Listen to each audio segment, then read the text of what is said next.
A lot of agency owners don't see themselves as a business owner. They see themselves as an insurance producer and or a CSR. And that's the last thing you want as a business owner. Got questions, we bring the facts. From proven pros who walk the tracks. Business life, no smoke, just flames. Ask the experts, David Williams brings the game. Hey, welcome Insurance Syndicate Group to another exciting episode of Ask the Experts. Today I'll be your host. I'm Andy Arter, and today I've got the amazing Kenzie Scott with us. So today I'm very excited to have Kenzie join us. She's a very dynamic sales leader with over 15 years of experience in insurance sales, automation, and business development. Kenzie recently joined at Team Hired as our National Business Development Manager, and we couldn't be more thrilled to have you on board with our team. We're so excited to have you, and we know that she's got a proven track record of scaling businesses, building high-performing teams, driving multi-million-dollar revenue growth, and she's already making waves here in her first week. Known for exceeding targets, which I know a lot of you are obviously very interested in, like achieving over 300% growth in her sales quota in just 1 year. Kenzie is a true expert in strategic partnerships, pipeline management, and leveraging CRM tools in the insurance space. Outside of work, she's an alumni of Auburn University who enjoys golfing, family time, trips to the lake and the beach. I'm on board with that one. And Kenzie, we're just so thrilled to have you on board with the show and on board with Team Hired. So welcome today. Great to see you. Thanks so much, Andy. It's great to see you too, as always. Awesome. Well, we always like to get started on allowing people to get to know you a little bit in your background. Obviously 15 years, 300% growth, automation, developing teams. You've had a ton of experience out there and you've worked with thousands and thousands of companies and insurance professionals. So before all of that, I'd like to understand a little bit of your origin story, and I don't know when you got really first into business, sales, automation, all these different areas, but love to kind of understand, first of all, what attracted you to this space, and also just a little bit about your journey. Like what did it look like before all of this happened for you and you made all of this happen? What were you doing and what did that journey look like for you? Yeah, so you're going to get me to tell my age pretty much. So my career began back in the very early 2000s. And after graduating from Auburn, before I graduated from Auburn, I should say, I interned up in Nashville with Sony Music. And that exposed me to, a bunch of artists and public relations experts, and did a lot of promotion work for Sony, which was extremely fun and exciting. I veered my career a little bit more towards the PR range of the entertainment business, and went to work for a PR agent that was very successful with some of the top known, country stars in Nashville. And through that experience, I really learned a lot about just promoting people, kind of relationship building and that kind of thing at a very young age. And unfortunately, I had some ill family members. So I was on the road a lot coming back to Birmingham. And I realized that living close to family was a priority for me. So I moved back to Birmingham and I got my first job in outside sales. My dad is a former mortgage lender. He had 50 years of owning his own mortgage company in Birmingham, and sales was in my blood. And so my whole family are made up of salespeople, and I decided to go to work for Yellow Book, which you probably are too young to know what that even is, Andy. Well, I know what that is. My dad used to throw it at me and say, like, you want something done, call them yourself, Yeah, so it was sort of a monopoly with the Yellow Pages back then. That was before Google. That was before, any kind of MapQuest or anything like that. So you really had to go door to door to businesses. And I was very successful my very first year in sales. I was the #1 new business rep with Yellow Book. And, with the Yellow Pages having a monopoly, it was a bit of a challenge to kind of gain that trust, to get in the door, to have that conversation, because they already had their business with the Yellow Pages. So relationship building was a huge component in that, and me being so successful is just kind of breaking through that barrier of being a salesperson versus a business owner. We're people, so that initial contact of just showing myself as a person and not a typical robotic salesperson, I think really helped me and gave me some advantages. My favorite market to call on, ironically, back then was insurance agents. And I also liked to call on doctors. They both had a pretty big budget for print advertising at the time. Nowadays, it's totally different. But back then, that was a great vertical market. So I developed a lot of relationships with a lot of business owners that were in insurance and learned a lot about their businesses just through fact finding and your typical needs assessment questions. And I really was fascinated with the industry. I also, like I said, called on a lot of doctors. So my career after print advertising of roughly 15 years, I moved into the medical space and started selling dermatology lab services. So I did that for another 10 years. And I enjoyed that. It introduced me to a lot of tech. Back then, we really didn't have computers in offices. Everybody was on paper and old filing systems. So I was one of the first reps with the company that I worked for to implement computers in office and a body mapping system for dermatologists, which was exciting. I loved introducing something new that could make their lives easier and more efficient. And that kind of brought me into that tech space that I figured out that I loved so much. So that's kind of what brought me up to, date with before I got into the actual insurance tech space. But yeah, it's crazy how cyclical life can be. I kind of find myself back at the beginning of my career asking the same kind of questions, trying to fact find with insurance agency owners. Beautiful. That's an incredible background. I just learned a few things I didn't know about you. And I feel like just the brute force you probably had to go through just selling like a monopoly like Yellow Pages probably taught you a lot. And I can remember a time when I was dead broke. I was past due on about 3 loans that we used to move halfway across the country. We had an eviction notice on our rent. And basically I had to make something happen in the sales job I was in. And I remember over a weekend, I went back to all the sales calls I made over 90 days, and I sold nothing, by the way. And I went through and said, who are like the top 50 people that maybe gave me a hint that they'd be interested in doing business? I'm going to write them down. And I got about 30 days, maybe less, to just survive and not go homeless. And I just hit those 50 people hard. And I got my first 2 big business contracts. And it flipped the switch for me that through that trial, I was able to figure out how to get to the root of actually increasing business. And then I took that lesson forward always to understand that it's really important to, be in tune with who's interested in your services and to have a focused plan and systems in place to get it done. So for me, that was a very pivotal moment that I think transformed me.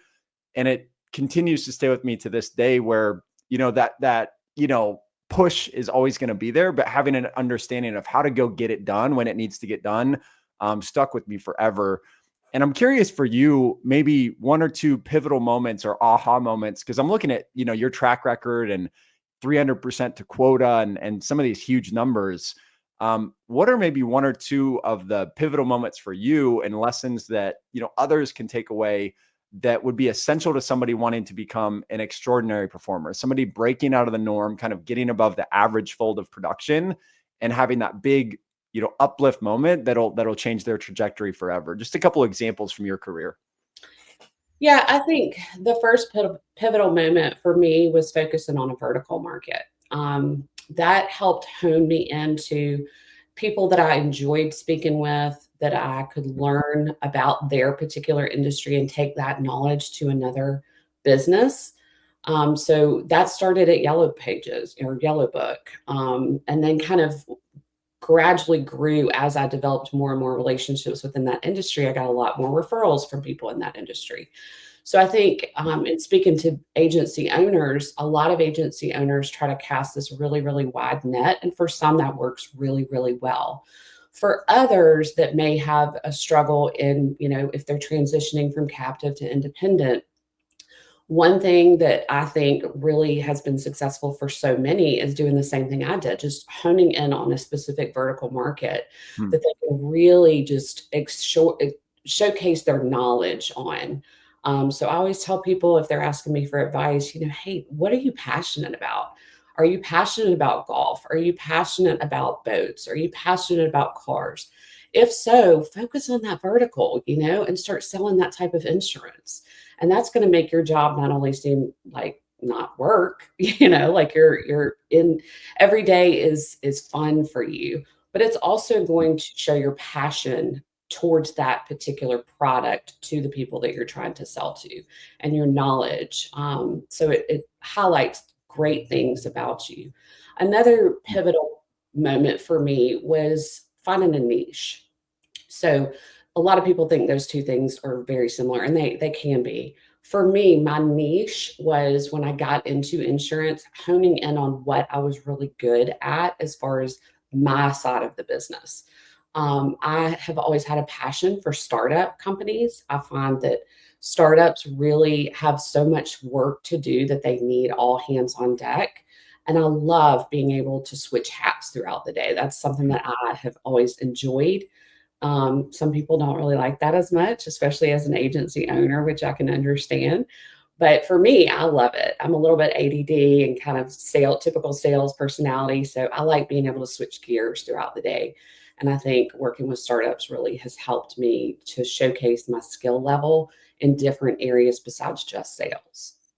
Beautiful. And I love the idea of focusing in on a niche and a vertical, not only that you're passionate about, but then being able to understand it in a deep way. So when people come across you and they get to experience that, it's not, I'm not a jack of all trades. I understand you because I'm deep into this space. And, I've always found like being able to bring education and actionable insights to people where you are the expert just gives you so much more confidence. But on the flip side, the customer becomes so much more confident that, hey, I am talking to the right person. They do understand what they're talking about. So I absolutely love that. And I guess just honing in from like a business owner's perspective to a producer's perspective, obviously you've worked with, led, integrated with, probably thousands of sales professionals over the years that are associated with these businesses.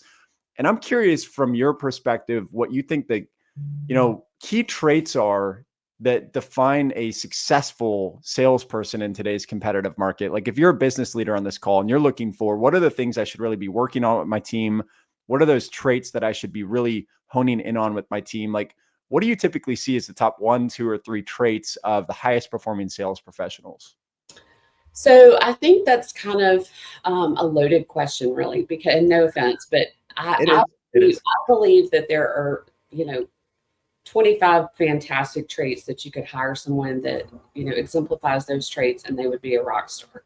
However, I do think the approach for business owners is better suited to find their core values as a business owner. What actually matters to them?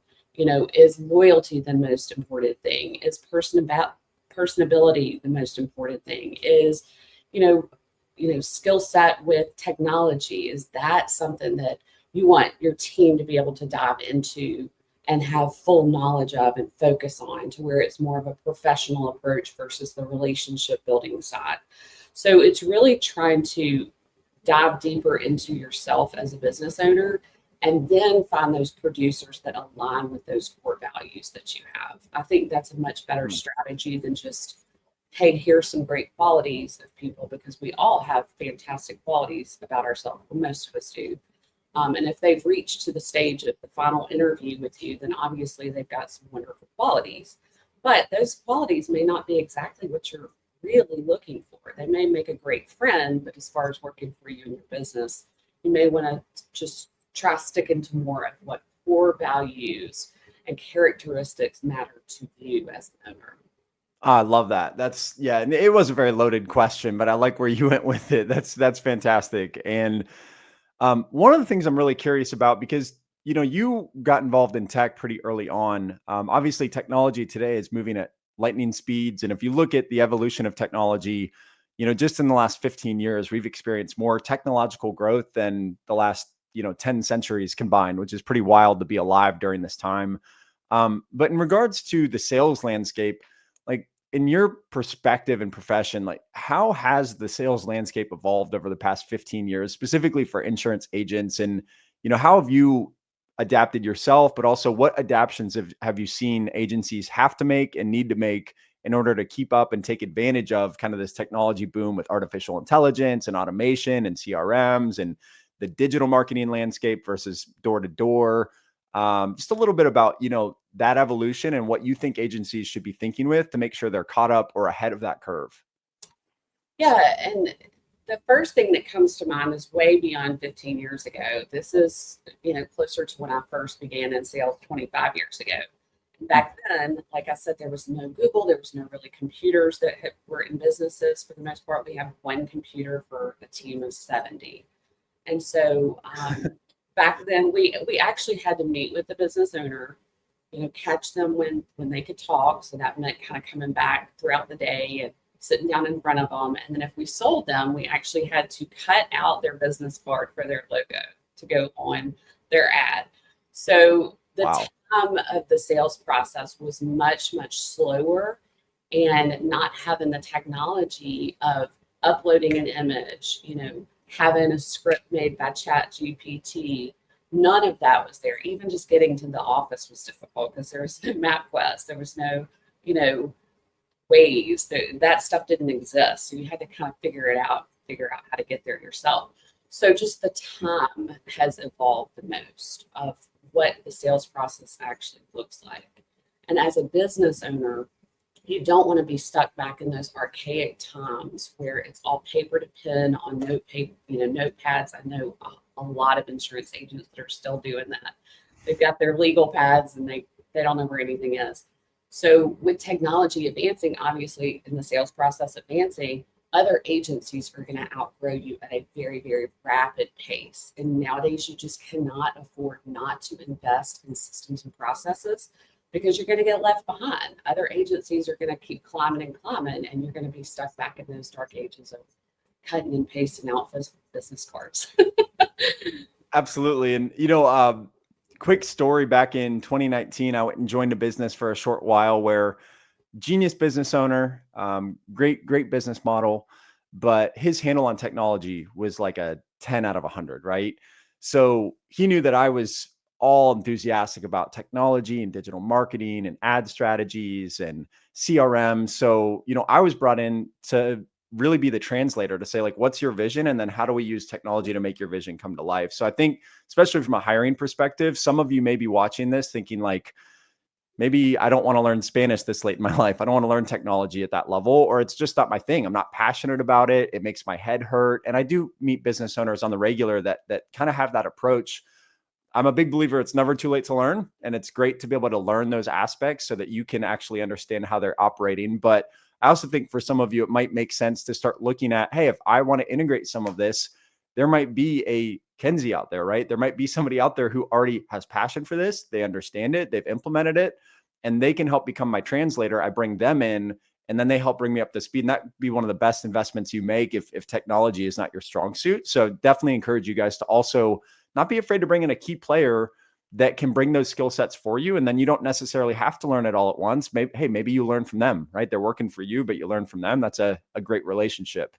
Now I want to shift gears a little bit, and we're going to get more into the CRM technology automation side here in a minute, but I want to stick to the sales approach, the sales strategy for a minute. One thing I'm really curious to learn about from you is your advice on building and maintaining long-lasting client relationships, like nurturing clients, building deeper rooted relationships, to the point where, you're getting natural referrals, you're deepening those relationships, you're not constantly churning clients. What kind of strategies would you advise agents and business owners use to build those longer lasting client relationships amidst all the speed and the technology and everything? How do you keep it a little bit old school, make sure that relationship piece is rock solid these days? Yeah, that's a great question. I feel like over time that has definitely evolved with tech being introduced, because nowadays with social media, you can stay in front of people much easier, which helps remind them of that relationship and the fact that you've been there for them. So that's a huge component. And if you're not embracing social media, I definitely encourage you to do that. But I do think that the relationship off the bat is key. And I think as salespeople that are experienced, as most people on this call, I'm sure probably are, people buy from people that they know, like, and trust. They want to understand that you're knowledgeable about the product, that you are passionate about your product, but at the end of the day, if they don't know, like, and trust you, they're not going to purchase from you. And so for me, part of that strategy has always been maintaining a high level of honesty, complete transparency, and really trying to dedicate myself to that person's best interest, not just the sale of the product. Because I think if you get too focused on what you're selling, for example, insurance, if you're really trying to push a certain product, then you lose sight of what that person's needs really are. And needs assessment has always been the backbone of my selling career. Beautiful. And I think there is a pivotal point where you can actually combine that nurturing, that caring obsession over your client and technology. And a piece of advice I would have for agents on here today is like, why don't you build a data bank of all of your existing and past customers and come up with a way to constantly put value in front of them? So once you have the relationship, it could be as simple as an email list where you send out a weekly, local business tips, connections, coupons for restaurants, whatever. It could be, highlighting one of your customers and putting them in front of your client base, or even taking the time to go find your customers on social media and build them into your audience. So when you're out there in the community, you're doing good work, you're helping people, you're sharing out value, they're within your audience. I see a lot of people build an audience on Facebook or LinkedIn or Instagram, and then they have the same audience size now as they did 5 years ago. And I'm like, there's no way you have a smaller or same size client base as you had 5 years ago. So why don't you just bring a new client on? Cool. Let me go find them. Let me integrate them, because that is a lot of the watering hole, the coffee table these days is like, do we see each other on social media? And so if you could just take the extra 30 seconds to go find somebody and friend them, it's a very natural way for you to stay connected and for people to like see what you're doing as well. You know what I mean? Yeah, absolutely. Value is the first thing that I go to now, because with the tech component being included, that was kind of the old school method that I was talking about before on relationships. But with the tech component, it makes it so much easier to get in front of so many more people at the same time. So whether that's email marketing, that's text marketing, that's hiring good people that continue to call on your current customers to try and cross sell them, and have a good follow-up process in place, or whether it's creating groups on social media. If you provide value to your future customer base or your current customer base, then you're always going to see that cycle just be filled. Your pipeline's going to stay filled because people don't forget about you. They see that you care more about them than you do just the sale of your product. Beautiful. That's awesome. Well, one more thing on the sales piece, I promise. I love the game of sales. I know you're great at it. And then we can get into some of the automation, but this is a question that's tale as old as time. So you're an agency owner, you're a sales producer, and you hit a slump. And then on top of that slump, you had a carrier cancel on you. And then on top of that, a customer had a claim that sucked 2 hours out of your day. And, all of a sudden you find yourself in a place where you're behind on sales, you're overworked on service work, and it's like that death spiral, right? And I would call it maybe a moment that's bigger than just a sales slump. It's like, wow, I really need to turn this ship around and get my attitude and my actions and my schedule in line. And I'm just curious, some of your advice that you would give to either a business owner who's on here or even a producer who's really struggling to meet those quotas. And maybe they're in that moment right now where they woke up and they're with us, or they're watching the rerun and they're like, yeah, I'd love to be excited right now, but this has been rough. It's been a rough week, a rough month, a rough year, whatever.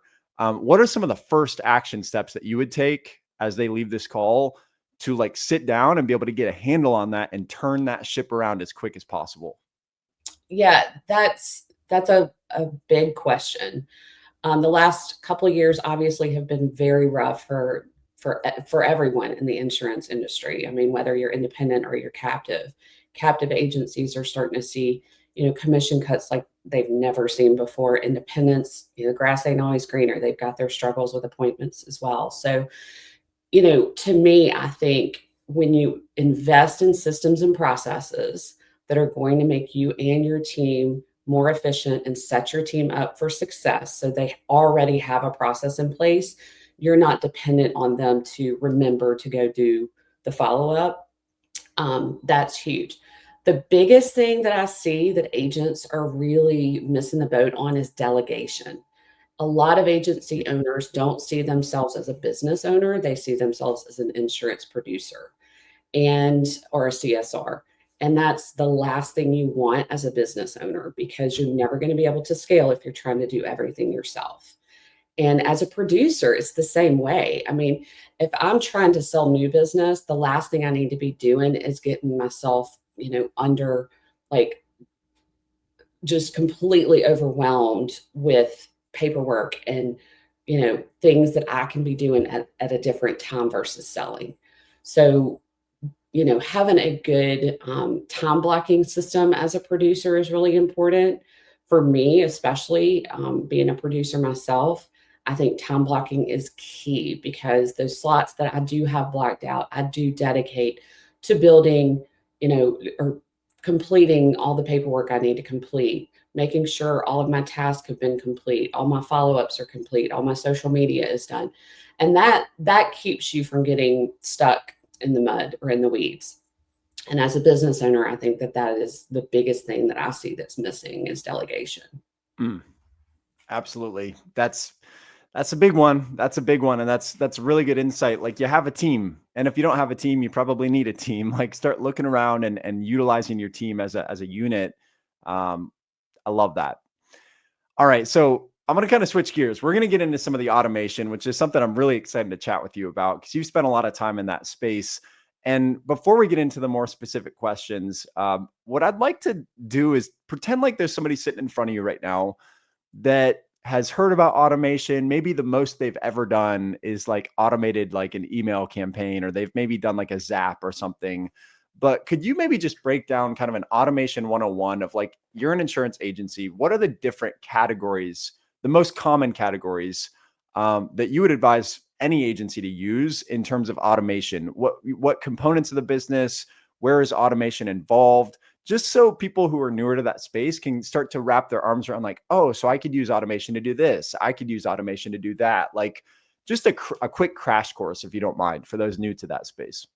Yeah. So one thing I see a lot of, especially with independent agents, is they're trying to use their AMS system as a CRM. And that's the last thing you want to do. Those systems are designed to be just a financial warehouse that communicates with the carrier. For captive agencies, they already have their system in place. But a lot of captive agents are missing a CRM, just like independents are. So having a great CRM is the first place you want to start. That is going to give you the ability to either build it out yourself, build out the automation, or go hire a professional that builds it out for you if the CRM doesn't come with really robust automation already. So the first piece of automation that you want to put in place is going to be your sales piece. Even if you're drowning in service work, you still really are going to need just basic follow-up for the sales process. A lot of people miss the quotes not closed and leads never quoted pipelines in their automation systems because they're trying to build it themselves. They build it based on the workflow that they have. And they don't realize that on average, it's actually 18 touches for a personal line lead to close. And it's 34 touches for commercial. And the reason that number is so high is not because you're supposed to call them 18 times in 3 days. It's because it takes time to make those purchasing decisions. And people are just missing that follow-up component of email marketing and text marketing and task assignments for your team to touch base throughout that, 18 to 34 touch point period. So I think that's the best place to really start. And then from there, you can build out automations that are super, super robust, reaching out to potential referral partners, based on their individual vertical market. So for example, if you want more mortgage lenders, or you want more realtors, or if you're writing commercial, if you want to grow your relationships more with CPAs and financial planners, then you can build automation to those vertical markets that is a full drip campaign to stay in front of those people and try and gain those referral partnerships by providing value, by telling them, hey, this is going to make your process as a mortgage lender much faster, and here's why. Work with me. Or I specialize in this particular vertical market, and I would love to be able to take you to lunch and explain to you how, old cars are my specialty. So if you have any customers that, have old cars that they're, talking to you about with wanting to buy more, planning, investments, that kind of thing, then, I'm going to show you why I'm the best at that particular vertical market. So there's automation that you can do on that component, as well as rewarding your current referral partners. And every state is a little different as far as those regulations are concerned, but I'm a big believer in setting up a Zap, to automatically send them a $50 gift card for every 10 referrals they send you. And that's going to encourage them to continue sending you more referrals. So it's not based on the close of the sale. Um, and then, as far as more robust automation, there's thousands of pipelines you could build, but I think simple is better. So just kind of keeping your pipelines very simple and clean, and then have an automation for each stage of that sales process is huge. Also, service. A lot of people don't have service automation, and that's a big thing that I think can alleviate their team from spending too much time in the weeds of trying to follow up and call somebody that's got a late payment, when if you had automation in place, you actually can prove to them, hey, we reached out, 17 times in the last 2 months and we got nothing back from you. So I'm sorry that your policy lapsed, so you can kind of prove to them that you've reached out about, claims or late payments or inspections or any of those service categories. So that's going to take a ton of workload off of your team's plate so they can focus on the things of why you actually hired them. They're great with people, so let's get them talking to people versus doing something that the computer can do for them.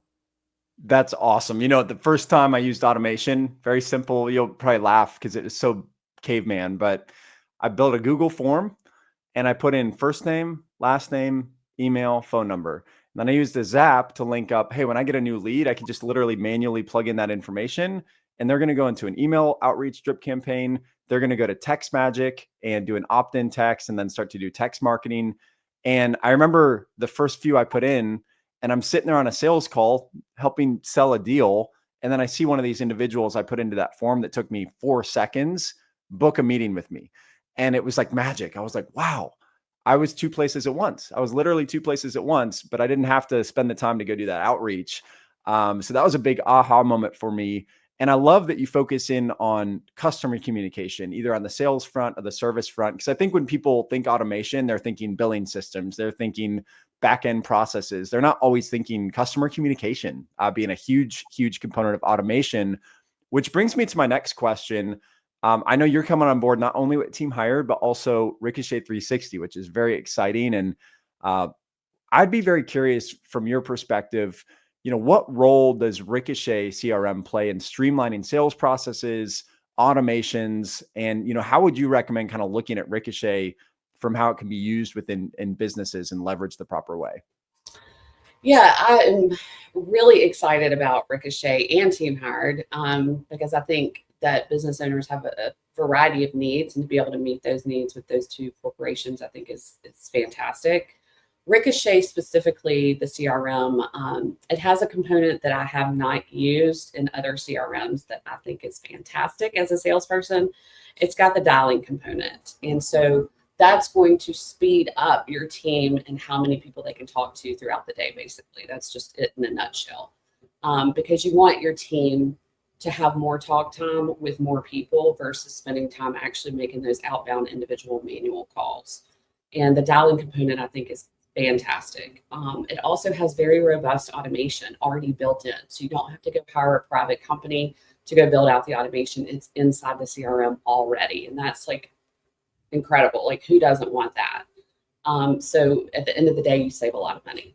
And I think the other component is just being able to kind of manage the team's activity levels, and being able to see like how much time they're talking, what stage they're getting hung up in the sales process, kind of where they need to improve, whether it be, it has AI like configurations that can rate how your team is actually performing, whether it's a telemarketer or your team specifically on their conversations. So I think that things like that really, really help set your team up for success so you're not so dependent on their experience level. You really want to hire more on their characteristics as a person, and if they jive with your team, whether it's remote or in office, and get them the CRM to where they're the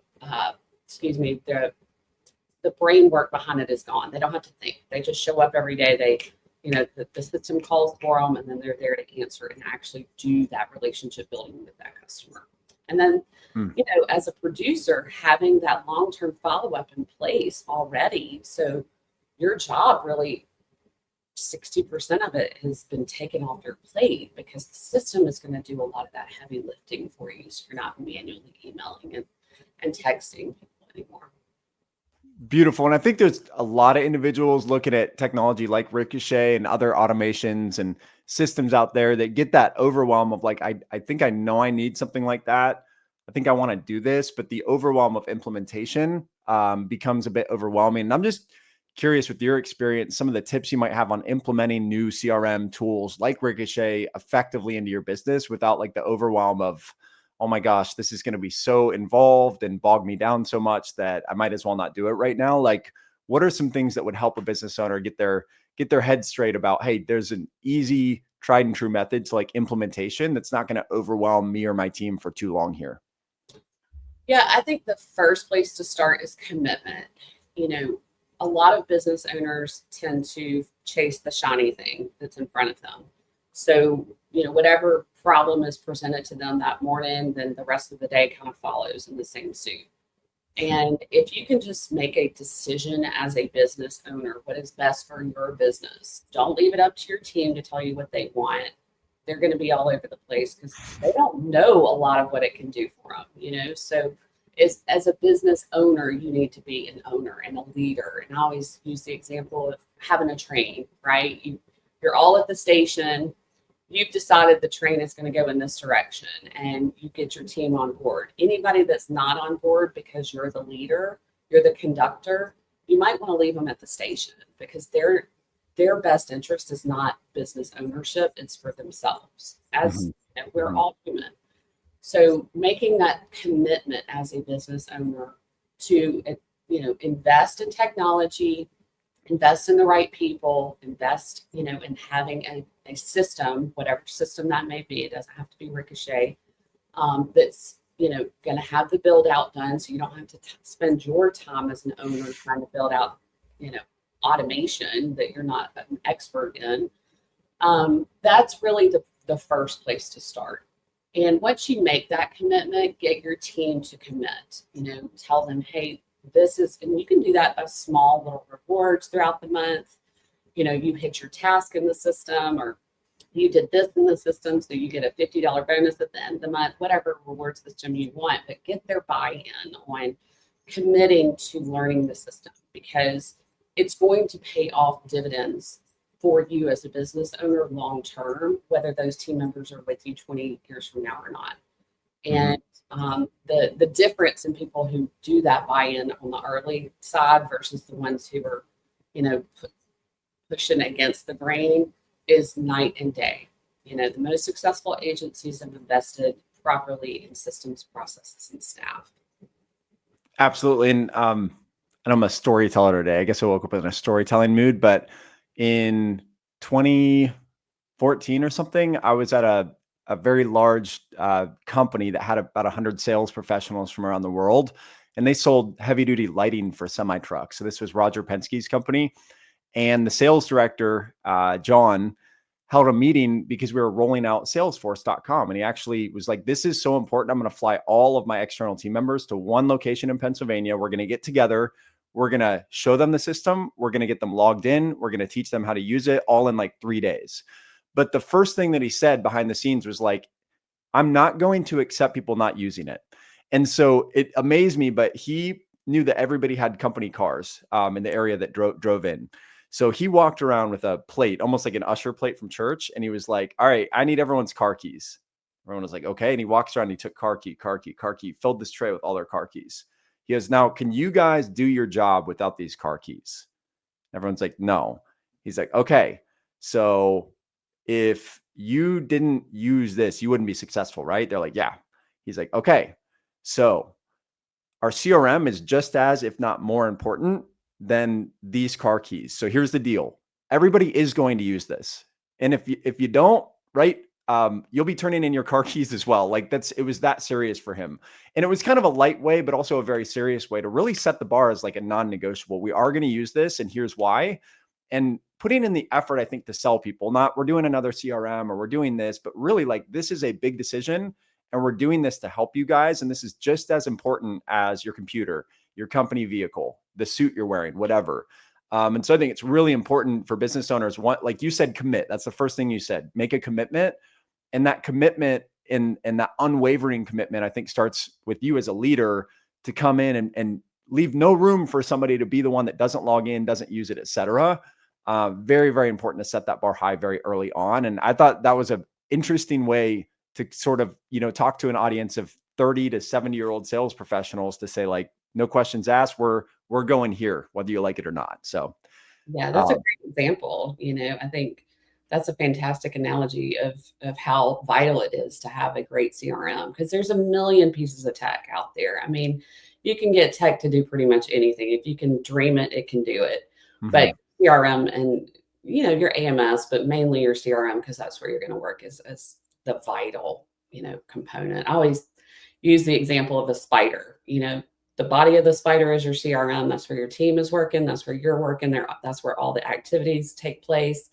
And then there's legs to the spider that can connect to that body, that are all the other pieces of tech that are out there. Your VoIP, your email, Canopy Connect, or a million pieces of tech that are out there to help you become more and more efficient. And you can add those legs as you grow into your CRM. But the first most important thing is definitely a good CRM.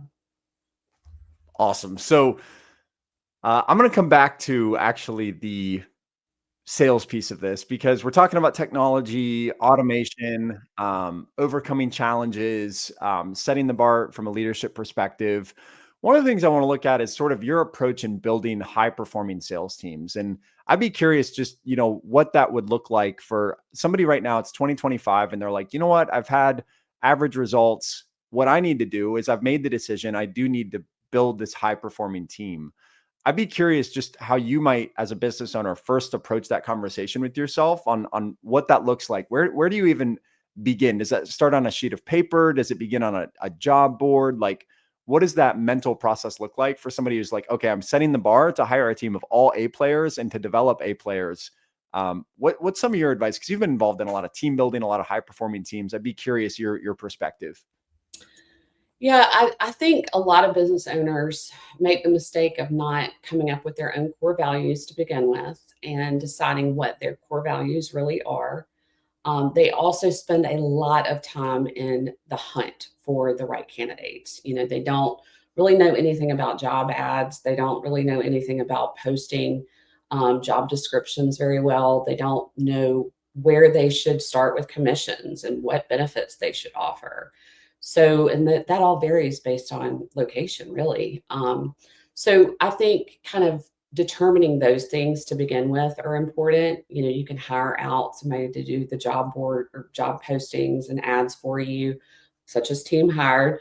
You can also, really work with a person at Team Hired or a recruiting firm of your choice that can hone in on the specifics of that person, that ideal candidate's characteristics. Because you can teach, people to do pretty much anything nowadays, especially with technology. There's, a lot of room in the insurance space to hire people, I believe, that are coachable, that may not have their license in place yet, but they are definitely of great characteristics, and they're a team player, and they have a great attitude, and they show up eager to learn. Those things are so important to have versus just somebody who's licensed, who may have had bad experiences and bringing in bad, bad things to the team as far as, habits and things like that. So that's really a great place to begin. I do think that making sure that person is going to fit in with your particular family, with your business, is important. I've seen a lot of team members kind of come and go. They maybe didn't have the expectation laid out at the beginning of the job interview properly. So they got onto a team where they thought they were going to be in management and they were actually at the bottom of the totem pole. So there's just a lot of specifics that go into making sure your team is solid that I think a lot of people don't really think about. And they hire people and the person doesn't work out. Then they go hire another person and the person doesn't work out. They don't like to show up to work, or they've always got an excuse or whatever. So really honing in on those true hardcore beliefs and values for yourself and hiring people that align with those based on characteristics, I think is really important. Beautiful. And when you've looked out at like all the sales professionals you've worked with over the years, I want you to imagine, other than yourself, who's the best in your mind, the best sales producer you've ever met, highest performing, most consistent, anybody would kill to have them on their team. What are like the top two traits of that person you're imagining that you think really set them apart from anybody else you've ever met? It's so funny you say that because it does take me back to my Yellow Book days. I've worked with some really phenomenal people throughout the years. I mean, don't get me wrong. I have been so blessed to be in front of true rock stars and true industry leaders. But the person that comes to mind worked at Yellow Book, and he was very ADHD. He could not do paperwork to save his life, which I think is a common characteristic of great salespeople. And he had a fantastic attitude, full of energy. Just people, when they met him, felt like they had known him for 20 years and they could Mm. tell him anything. And he would just talk, talk, talk, talk, talk. And so he's still very, very successful to this day. I mean, he blew everybody out of the water at Yellow Book and has done so throughout his career, basically because he is who he is. He's not trying to change. He's not trying to become somebody who's scripted. He's not trying to, follow somebody else and what their personality is like.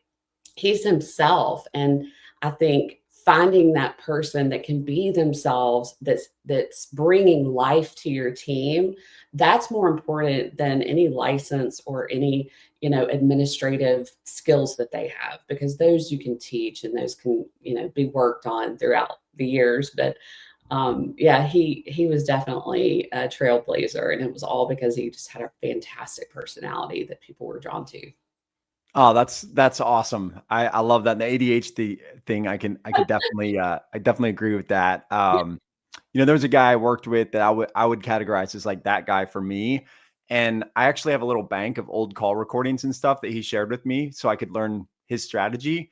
And I was actually listening to him the other day. And the one thing that I didn't notice at the time was how he stuck so firmly to a sales process. Now, he did it in his own style, but he understood that if you try to bake a cake without baking soda or flour or whatever, you might try to throw it in the oven and close the deal, but that cake's going to turn out burnt, broken, non-edible. And so when I listened back, I was like, wow, with everybody, he used the same fact finding, like different words, but he fact found, he negotiated, he went through, alternative options with every customer. Like, would you want to do this or that? He would go in and ask for the business. He had the right follow-up questions. Like, it was just so consistent. And I went back and I was like, I wonder how many agency owners they're missing maybe just one piece in the sales process, because that's not part of their conversation with their team, to go like, no matter your personality, if you can just stick to the basics of like, did you ask the right questions to build value and uncover the problem? Did you have a list of fact-finding questions and a timeline with them? Did you go in and ask for the business? Did you write them up? Did you send them a quote? Like, these are basics, but see a lot of people get like 99% to the deal, but they're just missing one essential piece of the sales process. So I feel like that, combined with everything you're talking about, creates that rock star. But none of this is about you headhunting somebody who's been doing this for 20 years, that's going to come in and necessarily do it on day one. It all has to do with the underlying personality, the characteristics of that person, the energy level, and then having the processes behind them to help them be successful. So I think a lot of people waste time spinning their wheels trying to find the plug and play employee. And I always say, like, hey, even if you found the Tom Brady of sales, Tom Brady still has to show up for practice. Like, Tom Brady still has to go through, the work to maintain how good he is. So this premise of like, I'm going to hire an absolute A player rock star and I'm going to forget about him for 5 years, like, in my opinion, just it doesn't exist, right? So how important is that ongoing like training, the development, even with your A players? And how in the world do you deal with somebody who double performs the rest of the team so that they don't, get too big of a ego or something, or feel like they're entitled to not training, not taking part? How do you make sure that person is like a shining example of good versus like something that, maybe discourages people that aren't performing at their level to get weak or something or give up?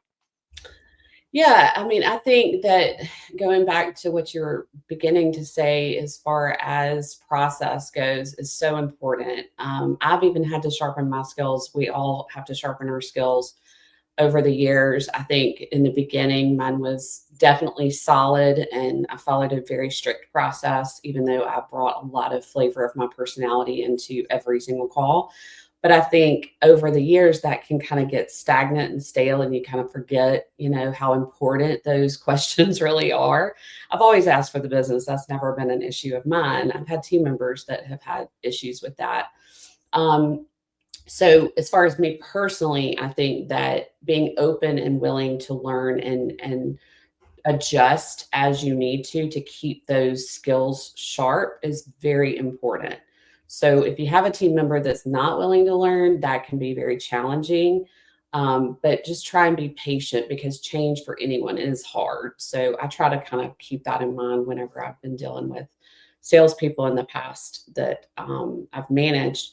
And I think that from a management standpoint, as far as motivating your sales team, I think accountability is really important, but more so encouragement. I like positive reinforcement. I'm one that enjoys positive reinforcement more so than criticism. So for me, having goals, small goals that are attainable in place, that either reward me financially or give me, incentives, time off or a vacation or, any kind of competitive challenge within the team.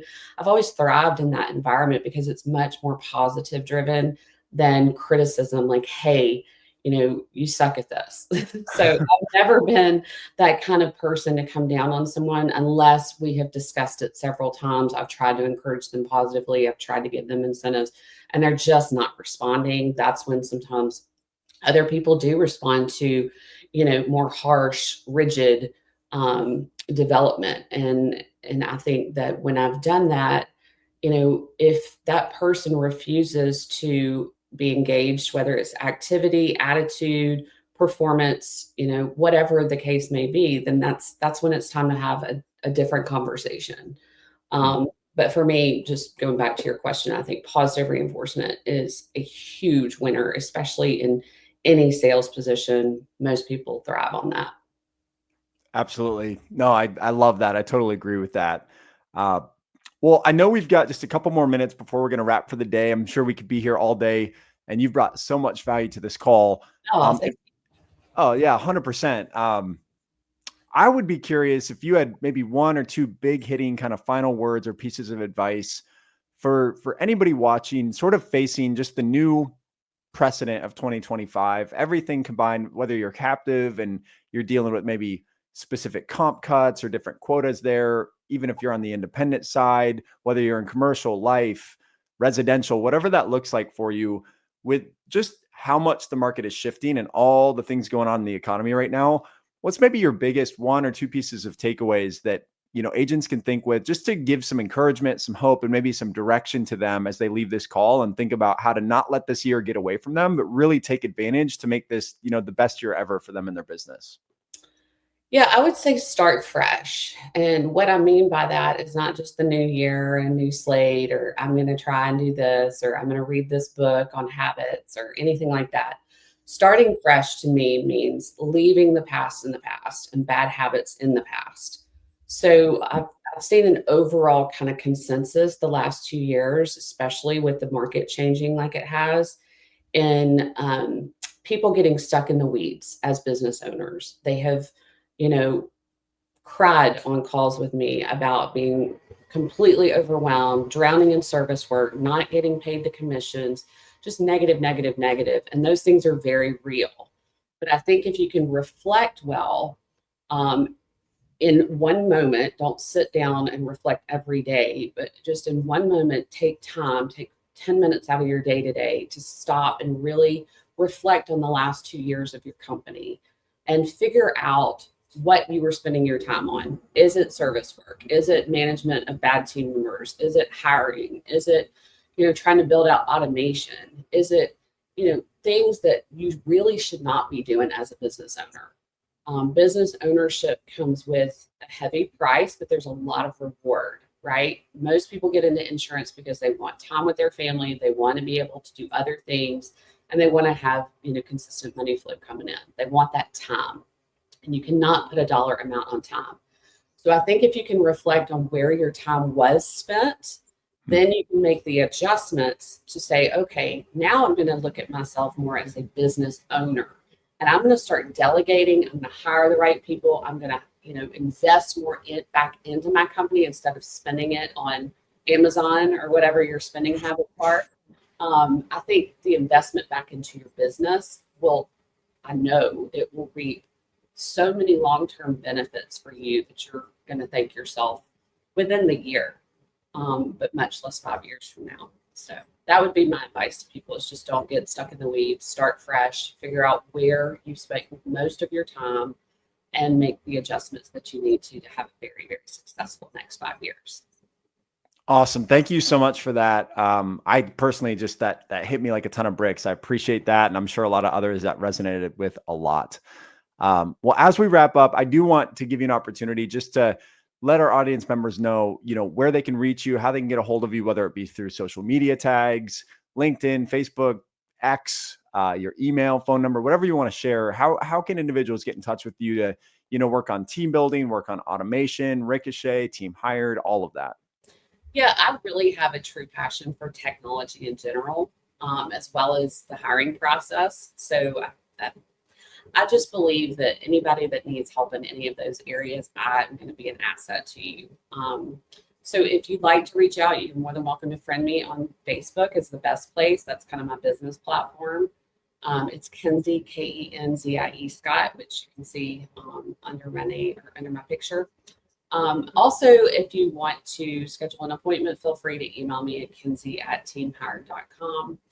And like I said, I like to do a tech overview and just kind of find out where your needs are. So I look forward to talking with many of you in the future, as I have in the past. And if we've spoken in the past and you're interested in some of the new companies that I'm representing now and want to learn a little bit more, I'd love to chat with you. Amazing. Well, we're so thrilled to have you. And this has been an awesome, awesome session. So thank you for all the wisdom, all the nuggets, and all the transparency, just to help educate and add a lot of value out today. And super, super excited for the future with you. And with that said, we're coming up right about 8 seconds to go at the hour-long mark. So appreciate everybody so much for being here, whether you're watching this live or you're watching the rerun, where we come to you every week on Ask the Experts to bring you insights and expert knowledge from individuals like Kenzie who have done this. They've spent a lot of time in this space and they're able to bring a lot of value and a lot of wisdom. So we will see you back here at the same place, same time in the Insurance Syndicate Group every Thursday at 10:30 Eastern time. And y'all take care, and we'll see you next week. Thanks, Andy. Thank you.